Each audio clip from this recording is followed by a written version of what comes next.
नमस्कार मंडळी. श्री स्वामी समर्थ. रामकृष्ण हरी. आश्विन महिन्याच्या पौर्णिमेला गिरी पौर्णिमा असं म्हणतात किंवा शरद पौर्णिमा किंवा आपली कोजागिरी पौर्णिमा असंही म्हणतात.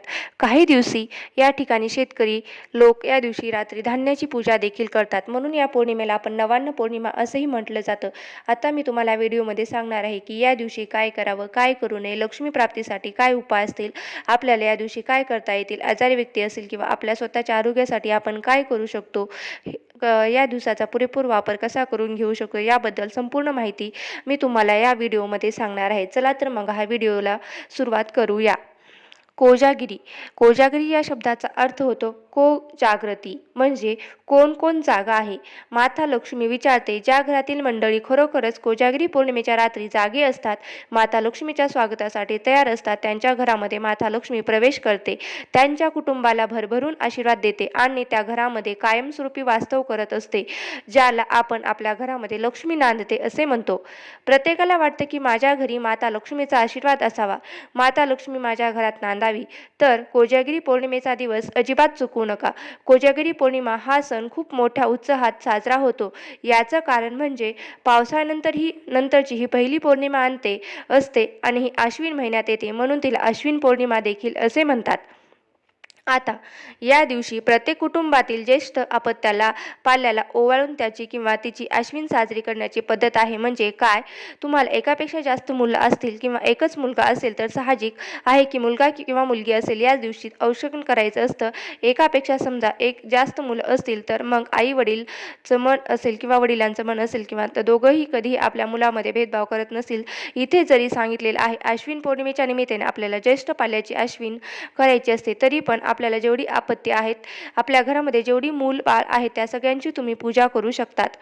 समजा तुमची मुलं बाळ शिक्षणाच्या निमित्ताने, नोकरी व्यवसायाच्या निमित्ताने किंवा लग्न झालेली आहेत, मग आता त्यांचे कुटुंब दुसरीकडे स्थायी झालेले आहे, तरी पण तुम्हाला अश्विनी त्यांच्या घरच्या घरी करता येणं शक्य नसेल तर तुम्ही व्हिडिओ कॉलद्वारे त्यांचं औक्षण करू शकता किंवा फोनवरून तुम्ही त्यांना कोजागिरी पौर्णिमेच्या शुभेच्छा आणि आशीर्वाद पण देऊ शकतात.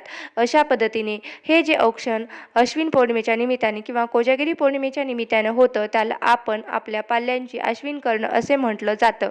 आता रात्री उशिरापर्यंत गप्पा गोष्टी करत, रास गरबा खेळत, आठवणीतील गाणी गात किंवा मग माता लक्ष्मीचं भजनामध्ये किंवा तिच्या संबंधित आपल्याला जे काही दिवशी वाचायचं असतं, म्हणजेच धार्मिक गोष्टी करायच्या असतील किंवा काही श्लोक असतील, मंत्र असतील, आरती असेल, अध्याय असेल, तर आपण ते वाचून जागरण सुद्धा करू शकतो. म्हणजे साधारणतः रात्री 12 वाजेपर्यंत तुम्हाला ही पूजा पूर्ण करायची असते. त्यानंतर पुढील तुमची इच्छा, जी तुम्हाला रात्री भजन कीर्तन यामध्ये जागायचं आहे की झोपायचं आहे, तुम्ही फक्त पूजा केली तरी चालेल. या दिवशी दूध आटून बदाम, केशर, पिस्ता वगैरे सुकामेवा घालून लक्ष्मीला नैवेद्य दाखवला जातो. या दिवशी बऱ्याच ठिकाणी म्हणजेच ज्यांना ज्यांना शक्य होतं करतात, बाहेर चूल किंवा गॅस ठेवतात, त्यांच्यावर दूध आटवायला ठेवतात आणि रात्री जेव्हा 12 वाजता तेव्हा बरोबर चंद्र आपल्याला मधोमध म्हणजे डोक्यावर आलेला असतो आणि एकदा की चंद्र त्या दुधामध्ये दिसला की चंद्राचं दर्शन झाल्यानंतर आपण तो प्रसाद देवी लक्ष्मीला नैवेद्य म्हणून दाखवतो. जसे की माता लक्ष्मी, कुबेर देव, चंद्रदेव, इंद्रदेव, त्याचबरोबर गणपती बाप्पा या सगळ्यांना आपण तो नैवेद्य दाखवायचा.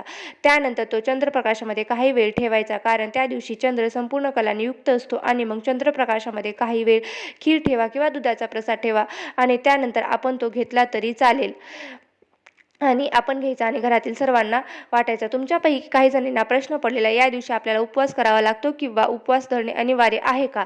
बघा, उपवास करणे किंवा न करणे ही तुमची इच्छा आहे. जर तुमची इच्छा असेल तर माता लक्ष्मीच्या सेवेसाठी किंवा तिचा आशीर्वाद आपल्याला मिळावा म्हणून तुम्ही उपवास करायचा आहे, किंवा पौर्णिमेचा दिवस हा कोणी कोणी उपवास धरत असतो तर तुम्ही उपवास धरू शकता. पण तुमची इच्छा असेल तर नक्की या दिवशी उपवास करू शकता, बाकी काही नाही. बघा, उपवास असेल तर रात्री जेव्हा देवीला आटवलेला दुधाचा किंवा खिरीचा नैवेद्य दाखवला जातो, त्यानंतर त्या नैवेद्यातला प्रसाद म्हणून खायचा असतो. त्यात प्रसाद खाऊन तुम्ही उपवास सोडू शकता. आता तुम्हाला प्रश्न पडला असेल की कोजागिरी पौर्णिमा कधी आहे? तर बघा, कोजागिरी पौर्णिमा ही सोमवारी 6 ऑक्टोबर 2025 या दिवशी संध्याकाळी आपल्याला 12 वाजता साजरी करायची आहे. तसेच सत्यनारायण तुम्ही करत असाल तर सोमवारी संध्याकाळी तुम्ही सत्यनारायणाची पूजा करू शकता. कोजागिरीचा दिवस माता लक्ष्मीच्या सेवेसाठी किंवा लक्ष्मी प्राप्तीसाठी अत्यंत प्रभावी मानला जातो. या दिवशी केलेली लक्ष्मी सेवा कधीही वाया जात नाही. तर मग या दिवशी तुम्ही तुमच्याकडे समजा कमळगट्ट्याची माळ असेल किंवा मग स्फटिकाची माळ असेल तर त्या माळेवर तुम्ही ओम श्री श्रीये नमः या मंत्राचा 108 वेळा जप करू शकता. ज्याच्याकडे जप माळ नसेल त्याने दोन्ही हात जोडून म्हटलं तरी चालेल. मग सर्व मंगल मांगे शिवे सर्वार्थ साधिके शरण्ये त्र्यंबके गौरी नारायणी नमोस्तुते या मंत्र देखील म्हटला तरी चालेल. अतिशय प्रभावी मंत्र आहे. त्याचबरोबर तुम्हाला गीतेचा 15वा अध्याय या दिवशी वाचता येईल. लक्ष्मी अष्टक, महालक्ष्मी अष्टक, स्त्री सूक्त याची सुद्धा तुम्ही सेवा करू शकता. तसेच माता लक्ष्मीच्या पूजेमध्ये एक तुपाचे निरंजन लावायला विसरू नका. या दिवशी तुम्हाला पौर्णिमेच्या अत्यंत प्रभावी सेवा म्हणजे कुंकुमार्चन सुद्धा करता येईल. तसेच बघा, नुकतीच नवरात्र होऊन गेली आहे. नवरात्रीमध्ये आपण आपल्या कुलदेवीचा कुलाचार करणं खूप महत्त्वाचं असतं. पण तुमच्यापैकी काही जणींना काही विशेष अडचणी आल्यामुळे जसं की तुमचं मासिक धर्म, सुतक, सोयरं किंवा इतर काही अडचणी की ज्यामुळे कुलाचार करणं शक्य झालं नाही, तर त्यांनी त्या दिवशी कोजागिरीच्या दिवशी सुद्धा कुलदेवीची सेवा करण्यासाठी अत्यंत महत्त्वाचा दिवस मानला जातो. त्यामुळे तुम्ही कोजागिरी पौर्णिमेच्या दिवशी सुद्धा देवीची ओटी भरायचं असेल तर तुम्ही देवीला ओटी भरू शकता. देवीला कुंकुमार्चन करायचं असेल, पानाचा विड्याचा नैवेद्य अर्पण करायचं असेल, काही गोष्टी कन्यापूजन राहून गेलं असेल, या गोष्टी सुद्धा तुम्ही करू शकता. त्यासाठी तुम्हाला सगळं काही रात्रीच केलं पाहिजे असं नाही. कोजागिरीच्या रात्री दिवसात दिवसभर तो सुद्धा तुम्ही करू शकता. कोजागिरीच्या रात्री दीपदान करण्याला विशेष महत्त्व आहे. जसं आपण दिव्याला विविध प्रकारचे दीप लावतो, दीपदान करतो, त्याच पद्धतीने देवी लक्ष्मीच्या स्वागतासाठी कोजागिरीला सुद्धा दीपदान करण्याची पद्धत आहे. दीपदान नक्की कोठे कोठे करायचं? एक दिवा आपल्याला आकाशाखाली लावायचा असतो, छतावर किंवा अंगणामध्ये. आपलं तुळशी वृंदावन असेल तिथे, मुख्य दरवाजा असेल तिथे, देवघर असेल तिथे, अशा ठिकाणी आपण दीपदान अवश्य करावं. अश्वस्थ वृक्ष म्हणजे पिंपळाखाली सुद्धा या दिवशी दिवा लावण्याची पद्धत आहे. कोणत्याही एका ठिकाणी तुम्ही दिवा लागणीचा मंत्र म्हणायचा अजिबात विसरू नका.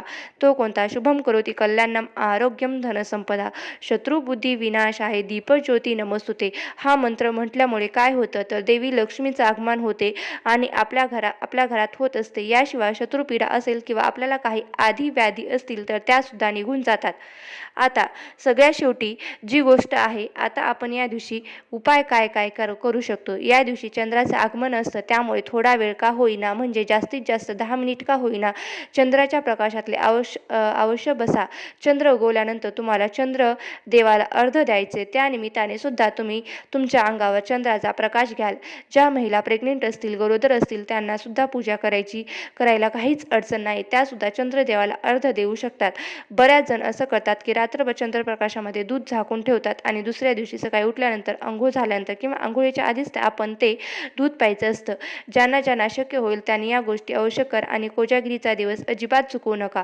कोजागिरीची जी काही रात्र असते त्यामध्ये केली जाणारी लक्ष्मी सेवा खरंच खूप सार्थक ठरते. तर असा हा माहितीपूर्ण व्हिडिओ कसा वाटला? तुम्हाला हा जर व्हिडिओ आवडला असेल तर माझ्या चॅनलला नक्कीच लाईक करा, जास्तीत जास्त शेअर करा आणि चॅनलला सबस्क्राईब करायला विसरू नका. व्हिडिओ शेवटपर्यंत पाहिल्याबद्दल अगदी मनापासून मी तुमची आभारी आहे. धन्यवाद. श्री स्वामी समर्थ. रामकृष्ण हरी. श्री स्वामी समर्थ. जय जय स्वामी समर्थ.